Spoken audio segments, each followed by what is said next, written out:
So I can sum up your spread in one word, and that is basically to have the confidence to go for what it is that you love. The underlying and the advice says that, but let's go through it, and because obviously it's going to apply differently for all of you. When I say love, especially when we see the lovers, please don't just put that down as romance. For some of you, it will be. For a lot of you, it will be about a relationship, a romantic relationship. But we are love. Everything that we do is from love, whether that's work, whether that's our families, whatever it is. And you have this kind of, I feel like it's more acting on your heart, which is not something that you've done or been able to do in the past with the High Priestess coming up. But I'm all over the place. Let's do it one step at a time. Magician coming up as your underlying energy. What does the Magician say? He has the knowledge.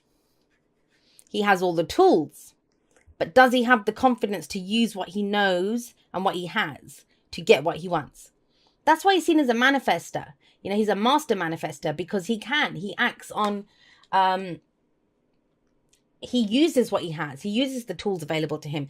But he's key. He's the crucial aspect here. Even the owl here, there's a little owl. I don't know if you can see him. There's a little owl up here. That's knowledge. You know. Taurus, I want to tell you this. Some of you are doubting what you know. When you have these two cards coming up, you know. Now, something I want to say here. So come closer, Taurus. Let's have a little chat. Yes, it's a general reading, so the energies can go both ways. But whenever I see the High Priestess and the Magician together in a spread, this is not just passive, because this High Priestess is passive. She can be secretive. This can be manipulation, because he manipulates matter. He manipulates whatever, you know, the alchemist, manipulating energies to turn base metals into gold. It's that kind of manipulation. So don't just think it's lies and secrets and all that kind of stuff. But you may be putting on a different front or a different face from what is truly going on inside of you. And like I said, that doesn't have to be nefarious. It can be something as basic as, you know, if going back to the lovers, you have feelings for someone or you like someone, but you're not saying it. In fact, you're not just not saying it, you're kind of portraying it in a way that they can't see it. For others of you, it might be to do with work, right? You've just been putting up with it. You kind of know it. You know the job. You know what had to do whatever. But you just know you're going to end up doing more of the work if you do that. Or your heart is somewhere else, but you owe it to that team. Remember what came up before? You owe it to your team to kind of stay in it.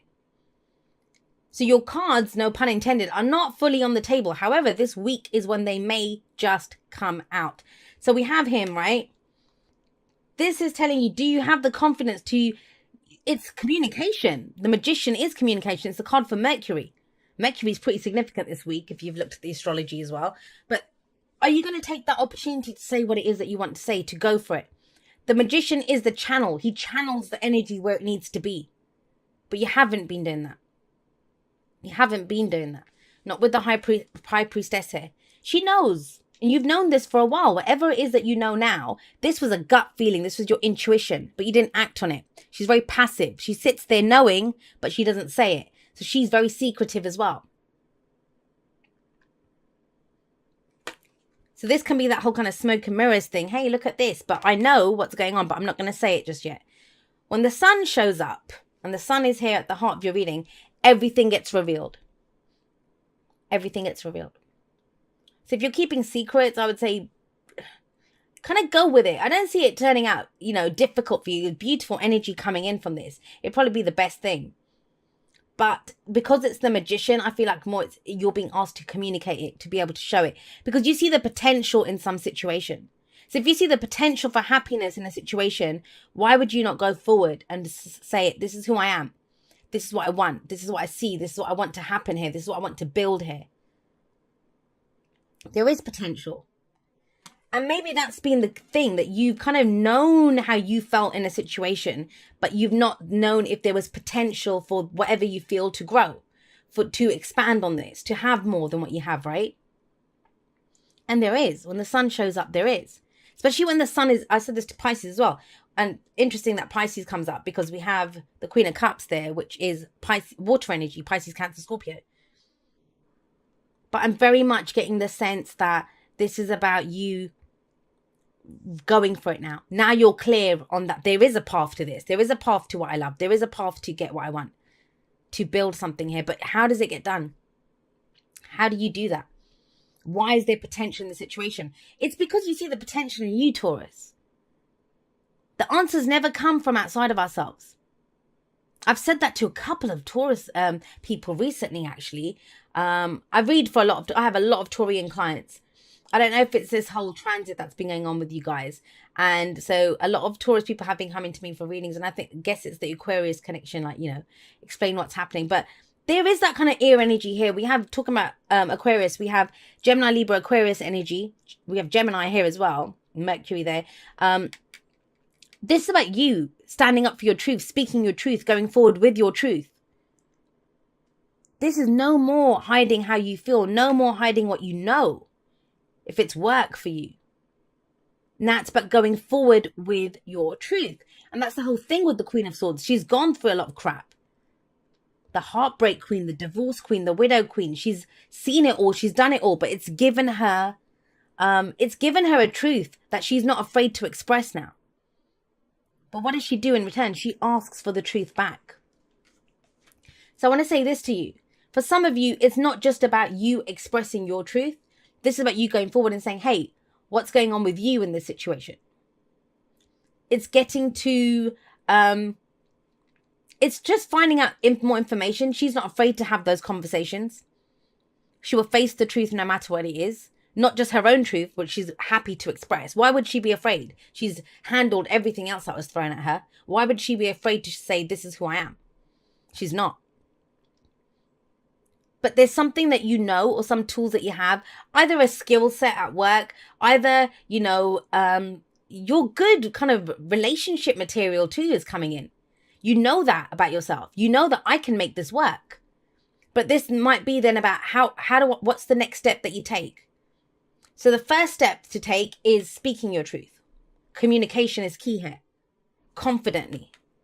That's key here. Confidently communicating what it is that you know, or what you want out of this, what you've known for a while. Where does that lead? Well, it leads to the Queen of Cups, which is you being able to, she comes from a heart space. She's then able to get what she wants, right? So the Queen of Cups and the High Priestess, very similar energy. They're both very intuitive energies. They're both very much about how I feel about this, their intuition. I almost see these two could both be tarot card readers. Or she's very nurturing, she's very loving, she's very caring. She's not, the only difference between her and the High Priestess is the High Priestess knows, but she doesn't act on it. She tells you to trust your gut feeling, to trust your intuition. Whereas the Queen of Cups, she is loving, she is nurturing, she's healing energy. Head and heart, we're getting them on the same page here. But first you go forward with your words, then you express your heart. So I kind of get the sense, I just want to say this is a very specific story here. If this is a romantic reading for you, and it isn't going to be for everyone, but if this is a romantic reading for you, it's almost as if you go forward saying, doing the whole kind of head thing first. What's going on here? What's the situation? This is how I feel. What's your truth in this situation? Then you go forward. Well, the feel, not so much there, it's more the dialogue. This might be just talking to someone. Maybe you've been coveting them from afar, right? With the High Priestess here. But it looks like there's opportunities for conversation this week. Would you take them? I hope so, because there's potential for great happiness. Then you move forward and you can talk about how you feel. Then you can offer your cup of love if you have it. Now, if this is work reading, this might be talking to someone who in that department, in finding out more information about the job. That, I'm interested in this. What's going on? Then you can follow your heart. First words, then feelings. That's the way it's coming through. What's the advice here?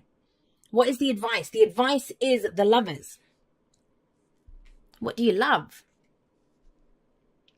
Now, the Lovers, it's seen as this decision, head or heart decision. I'm not seeing head or heart, because I'm seeing both of them here.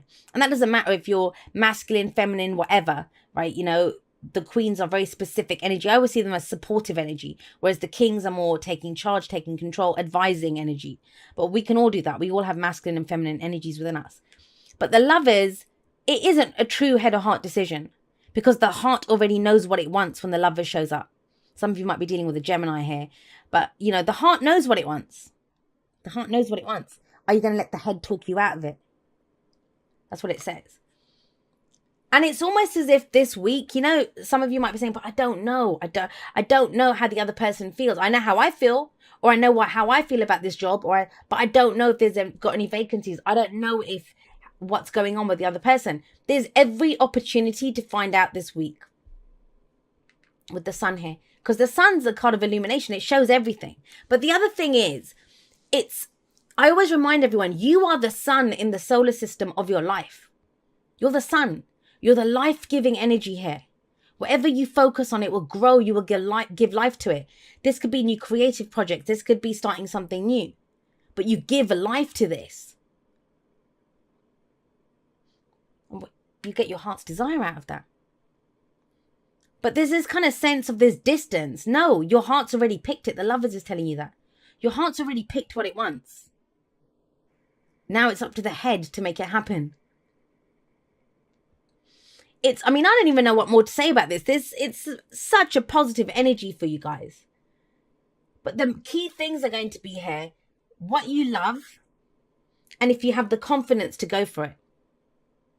And it's okay if you go forward, like, to get more information or to speak your truth, or, you know, it's very kind of that cerebral kind of energy here. Very much logic. You don't have to have emotions in this. You don't have to go I'm not saying if this is romantic, you don't have to go forward and say, I love you to someone. It's not that. That will come, but it's not about that. But let's not kind of beat around the bush. You are coming at this from a place of love.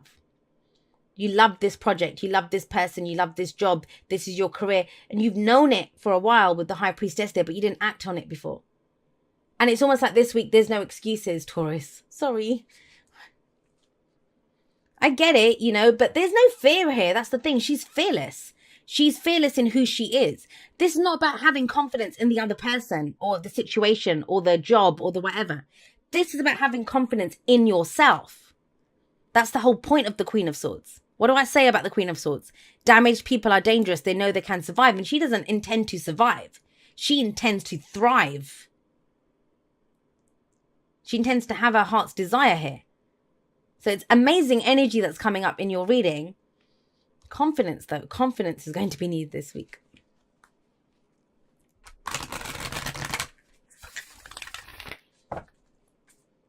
Play it easy, play it cool. And you know what? There are ways, and I don't know what the wily ways are because I'm a bit in your face when I come out with my truth. But, you know, when you have the High Priestess and the Magician, there's a way to do this. There is a way to do this, a way to speak your truth, a way to find out the truth without having to fully offer your cup up. Offer your cup up. There's a way to do that. That's what I was saying. They're kind of manipulative energies, but, you know, manipulation's been seen as such an awful thing. And it's not about that. I'm not trying to manipulate an outcome. It's having the wisdom and the tools to kind of get what you need out of this situation, to understand what you need to understand.